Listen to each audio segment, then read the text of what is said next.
I started out as an intern in pediatrics, and I would see one ear infection after another. And the kids were adorable, but one ear infection is pretty much the same as every other. Whereas when you talk to people about their lives, it's never the same. And I knew that that would keep me interested for my whole career, which it has. The secret to happiness. I became interested in psychiatry unexpectedly. I had never known a psychiatrist growing up, but when I was in medical school, I found that the way people's minds worked was the most fascinating thing I could possibly study. So I eventually found that there was really nothing else for me in medicine but doing psychiatry. I am the fourth director of the Harvard Study of Adult Development, and it is the longest study of adult life that's ever been done. We're in our 85th year. It started in 1938 as two studies that weren't even aware of each other. One study started at Harvard Student Health Service with 19-year-old sophomores who were thought by their deans to be fine, upstanding young men. And the other study was a study of juvenile delinquency, and it selected boys, middle school age, from Boston's poorest families, but also the most troubled families. Families beset by problems like domestic violence and parental mental illness and physical illness. This study set out to understand what makes people thrive as they grow and develop. And that was unusual because most research that's been done is done on what goes wrong in human development so that we can help people. But this was a study of what goes right. So it was, how do kids from disadvantaged families stay on good paths and develop well? And then, of course, the very privileged Harvard group was meant to be a study of normal young adult development. We now know that if you want to study normal young adult development, you don't just study white men from Harvard, but at that time, that's what they did. We study well-being as people go through life. And our big question is, if you could make one choice today to make it likely that you would stay happy and stay healthy throughout your life, what single choice would you make? And most of us think it's something to do with getting rich or achieving a lot. And some people even think they need to become famous to have a happy, healthy life. But our study and many other studies show that the single choice we can make that's most likely to keep us on a good path of well-being is to invest in our relationships with other people. The people in our study who had the happiest, warmest relationships were the people who stayed healthy longest and who lived the longest. The Harvard study started in 1938, and it has followed the same people throughout their entire lives, from the time they were teenagers all the way into old age. The study began with 724 young men, and then we brought in most of their wives and eventually most of their children, so that now there are over 2,000 people in these 724 families who we have followed through their entire adult lives. We started collecting information by giving these young men elaborate psychological examinations, also medical examinations. Then we went to their homes, we talked to their parents and sometimes even their grandparents, and the workers made elaborate notes about what was being served for dinner and what the discipline style was in the family and even what the curtains looked like. And then eventually, as new methods of studying human life came on board, we adopted those methods. So audio taping, videotaping, we now draw blood for DNA. And DNA wasn't even imagined in 1938 when the study began. We've put many of our people into an MRI scanner and watched how their brains light up as we show them different visual images. We bring them into our laboratory and we deliberately stress them out, and then we watch how they recover from stress as one more way of understanding well-being. One of the things that is more common now but was unusual when we started it was combining biological measures and psychological measures and seeing how our biology is influenced by our mental states and vice versa. So it's this combining of mind and body measurement that was relatively new in the last 20 years. The question comes up, how much of our happiness is under our control? And they've actually done some scientific analyses of this. A psychologist named Sonia Lubomirsky did an analysis in which she estimates that about 50% of our happiness is a kind of biological set point, probably determined by our genes, that has to do with inborn temperament. We all know people who are kind of naturally gloomy and other people who are naturally chipper, no matter what's going on. So about half of our happiness is that inborn temperament. Then about 10%, she finds, is based on our current life circumstances. And then the last 40% is under our control. We can move the needle. We can make ourselves more likely to be happy by building a life that includes the conditions that make for happiness. The questions that we might ask ourselves about our relationships are kind of simple.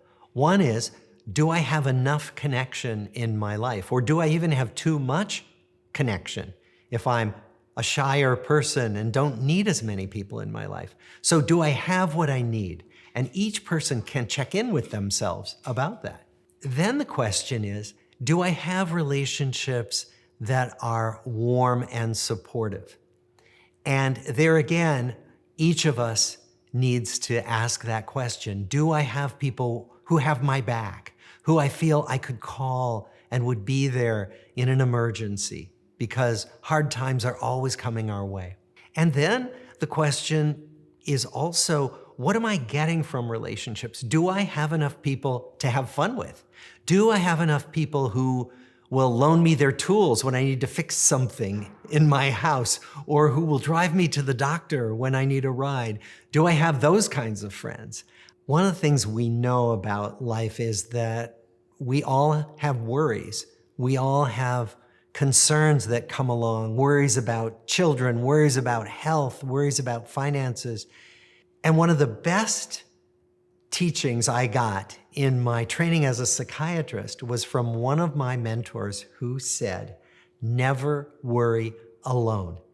And this teacher meant that about being worried about a patient who I was treating. But what I've come to understand, that it's really good advice for just about everything in life, that if I'm really worried about something and I share it with somebody I trust, it makes all the difference in how much better I feel and how much less alone I feel with my worry.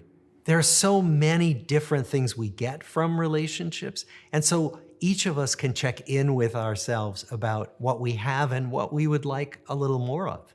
So we've learned several big lessons about relationships, about good relationships. And one of them is that childhood experience really does matter. What happens to us in childhood sets the stage for what we come to expect from the world. And that's often a good thing if we're raised by people who are warm and caring and reliable. Some people don't have that luck and are raised in environments where they feel like the people who are supposed to take care of them aren't trustworthy, can't be relied upon. And so many of those people come into adulthood with the expectation that the world is not a safe place and that people can't be relied on. The other thing we've learned is that adult experience can correct for some of those unfortunate lessons that people learn in childhood. Becoming connected with a good partner, with good friends who you can count on, can go a long way to change those gloomy expectations about the world and about relationships, and allow us to realize that, yes, we can find people who are good, reliable partners in our relational world. So another lesson that we learn is that all relationships that are important have some disagreements or some difficulties. and that actually facing those difficulties goes a long way to strengthen relationships much of the time. So that if we can work on relationships, that turns out to have great payoff in terms of keeping our connections stronger. What that means is that it's normal to have disagreements, it's normal to have difficulties, and that the more skill we can develop in working through difficulties, the better our social worlds are. One of the biggest lessons we learned from our study is that our connections with other people help us weather the hard times of life. And hard times are there in every life. So our original participants were born during the Great Depression, and many of the Harvard undergraduates were of an age to go and serve in World War II. And when we asked them, how did you get through these really difficult times? All of them, to a person, talked about their relationships. Our neighbors shared what little we had during the Depression. My fellow soldiers in the trenches were the people who kept me going. The letters that came to me from back home while I was overseas in the war were what sustained me. And so what we find is that these connections turn out to be the best protection against the difficult times that are always coming our way. We are pretty sure that we human beings evolved to be social animals. That, in fact, staying together in groups made it more likely that we would survive the dangers that are out there in the world and pass on our genes, which is the goal of evolution. So we evolved to find being together secure and safe, and to find being alone a stressor. And what we find is that that is still the case, that people who are more isolated than they want to be are stressed. Loneliness is a big stressor, and we think that that is biologically based as well as emotionally based. The best hypothesis about how relationships get into our bodies and affect our physical health is through stress, that we're having stressful experiences often all day long, and that's normal, and that when we're stressed, the body is meant to go into what we call fight or flight mode, where essentially heart rate goes up, might start to sweat, a variety of changes happen. But then, when the stressor is removed, the body is meant to return to equilibrium. What we think happens is that if I have something stressful happen during the day and I can go home and talk to a friend or call someone, I can literally feel my body calm down. If I don't have anyone I can talk to about something that happens in my life that's stressful, we believe what happens is we stay in a kind of low-level, chronic fight or flight mode. And what that means is that we have higher levels of circulating stress hormones like cortisol. We have higher levels of inflammation going on in the body all the time, and that these changes gradually wear away different body systems, which is how stress and loneliness could make it more likely that we would get coronary artery disease, and more likely that we would get type 2 diabetes or arthritis. Could affect multiple body systems through this common denominator of chronic stress. Our understanding is that good relationships actually are emotion regulators.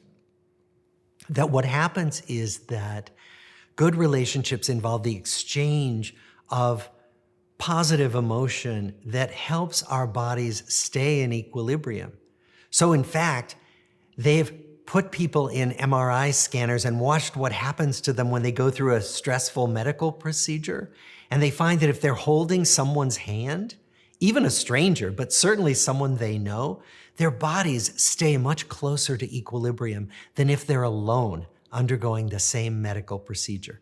And so what it shows us is that being connected to another person makes us feel safer and keeps our bodies at a kind of physiologic equilibrium that promotes health. A toxic relationship is one where we can't get beyond difficulties, unhappiness, anger. We can't ever come out the other side to a place where we're okay again with each other. And so a toxic relationship involves unhappiness, even if you're quiet about it, chronic resentment, often withdrawal, and then active arguing. On the other hand, couples argue all the time without having these detrimental effects. What we've found from our research is that couples can argue often and quite vocally, but if there is a bedrock of affection and respect, those relationships continue to be positive and stable. Research shows us that loneliness is certainly a stressor, and that we have increased levels of stress hormones, increased levels of chronic inflammation. But research also shows us that ongoing acrimony in a relationship, constant arguing and unhappiness, is also hazardous to our health for just the same reasons. So there was, in fact, a study that suggested that staying in a really toxic, intimate relationship may be worse than splitting up. For that reason, because a really difficult, acrimonious relationship is that source of chronic stress that keeps us in fight or flight mode most of the time and breaks down our body systems. The research shows that people who have a secure connection with a partner in late life have slower brain decline. In addition, the research shows that people who are lonely in late life have more rapid brain decline. So we know that this same process of increased stress or decreased stress affects how our brains age. Want to support the channel? Join the Big Think members community where you get access to videos early, ad-free.